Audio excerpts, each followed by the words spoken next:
Question number 1. Which district of Assam has the highest literacy rate? অসমৰ কোনখন জিলাত সাক্ষৰতাৰ হাৰ সৰ্বাধিক? শুদ্ধ অপশ্যন হ'ব option D Kamrup metro. Question number 2. Which is the longest bridge in India at present? বৰ্তমান ভাৰতৰ আটাইতকৈ দীঘল দলং কোনখন?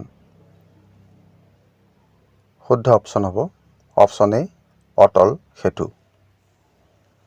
Question number 3. When did Alexander invade India? আলেকজেণ্ডাৰে কেতিয়া ভাৰত আক্ৰমণ কৰিছিল? শুদ্ধ অপশ্যন হ'ব option C 326 BC। Question number 4. Who was the first woman to win a Nobel Prize? নোবেল বঁটা লাভ কৰা প্ৰথম মহিলা কোন? শুদ্ধ অপশ্যন হ'ব option A Marie Curie. Question number 5.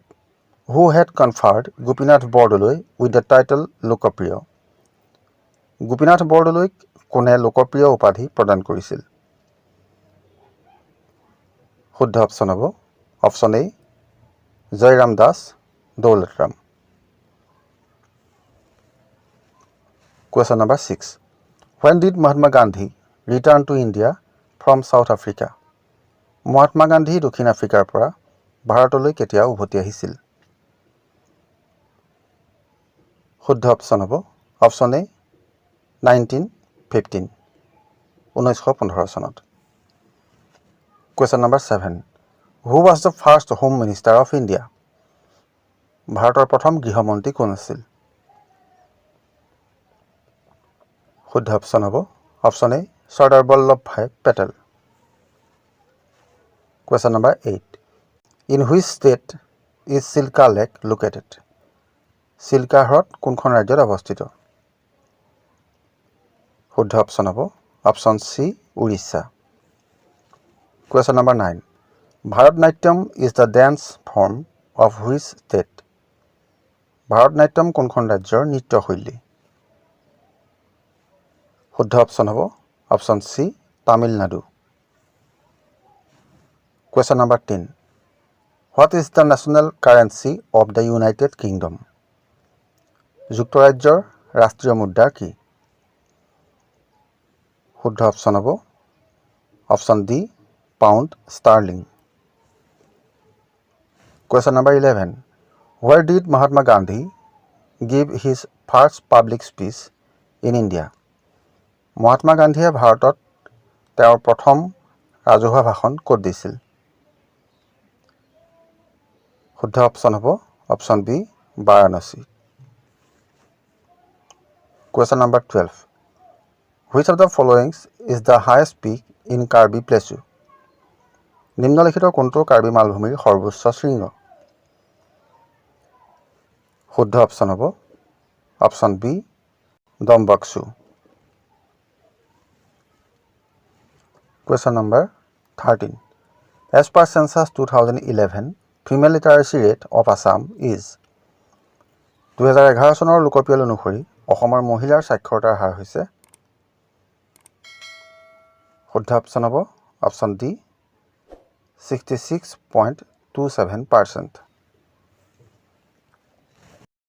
Where was the great bath found in the Indus civilization? Sindhu সভ্যতাত বৃহৎ স্নানাগাৰটো ক'ত পোৱা গৈছিল? শুদ্ধ অপশ্যন হ'ব option D Mohenjodaro. Question number 15. In which year NRC was introduced in Assam for the first time? কিমান চনত অসমত প্ৰথমবাৰৰ বাবে NRC প্ৰৱৰ্তন কৰা হৈছিল? শুদ্ধ অপশ্যন হ'ব option B 1951। Question number 16. The concept of fundamental duty in the Indian Constitution is taken from? ভাৰতীয় সংবিধানত মৌলিক কৰ্তব্যৰ ধাৰণাটো ক'ৰ পৰা লোৱা হৈছে? শুদ্ধ অপশ্যন হ'ব অপশ্যন এ ৰাছিয়া কনষ্টিটিউশ্যন ৰাছিয়াৰ সংবিধানৰ পৰা লোৱা হৈছে। Question number 17. Which day is observed as Rhino Day in Assam? অসমত কোনটো দিন গড় দিৱস হিচাপে পালন কৰা হয়? শুদ্ধ অপশ্যন হ'ব অপশ্যন চি 22 ছেপ্টেম্বৰ 22 ছেপ্টেম্বৰৰ দিনটো অসমত গড় দিৱস হিচাপে উদযাপন কৰা হয়। Question number 18. During Gupta period, silver coins were called. গুপ্ত যুগত ৰূপৰ মুদ্ৰাক কোৱা হৈছিল। শুদ্ধ অপশ্যন হ'ব option B Rupak. Question number 19. Magical charms and spells are described in which Veda? যাদুকৰী তন্ত্ৰ মন্ত্ৰবোৰ কোন বেদত বৰ্ণনা কৰা হৈছে? শুদ্ধ অপশ্যন হ'ব option D Atharvaveda. Question number 20. In which year were the first modern Olympic